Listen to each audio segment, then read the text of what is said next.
When my mom was in her early 30s, she went from doing aerobics every day and participating in dance classes to being completely bedridden.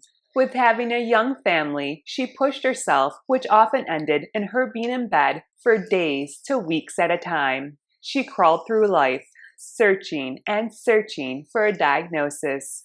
Test after test showed my mom was perfectly healthy. However, she could not walk from the parking lot to the check-in desk at the clinic without being severely short of breath and needing to sit down.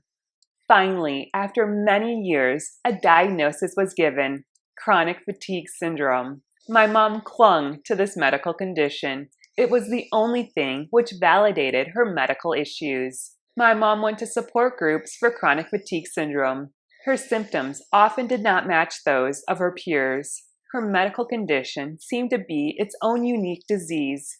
My mom gathered information from the support leaders. She set out to live the best life she could with the myriad of symptoms she experienced.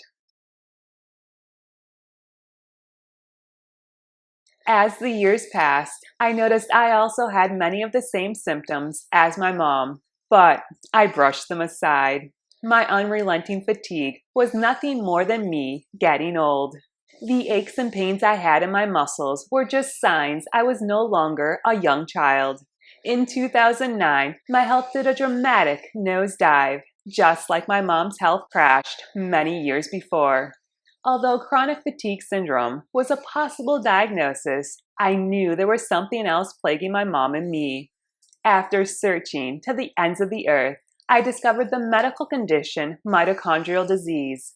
I presented my findings to my medical team. It was soon confirmed I had this medical ailment. As my mom and I spent many hours together traveling across the country to medical appointments, my mom realized many of her symptoms were exactly the same as mine. Perhaps her chronic fatigue syndrome was actually mitochondrial disease. My mom and I started discussing the similarities of our symptoms. She has muscle pain and cramps. I have muscle pain and cramps. She has problems eating certain foods and has pancreatitis attacks. I also have food intolerances and have frequent pancreatitis. We both have migraines. We both have back pain and degenerative discs. Our GI tracts are slow. We both are constantly thirsty and need to drink lots and lots of fluids to stay hydrated. The more we talked, the more my mom agreed whatever ailed me was also the same thing she was suffering from. After holding tight to the diagnosis of chronic fatigue syndrome, she now had a more accurate title to give her symptoms: mitochondrial disease.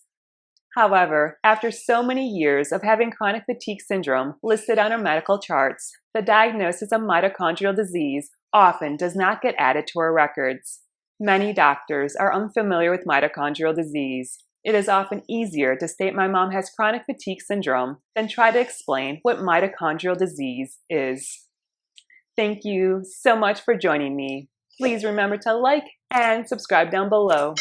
I hope you have a great day and a wonderful week. Happy Mitochondrial Disease Awareness Week. Bye-bye.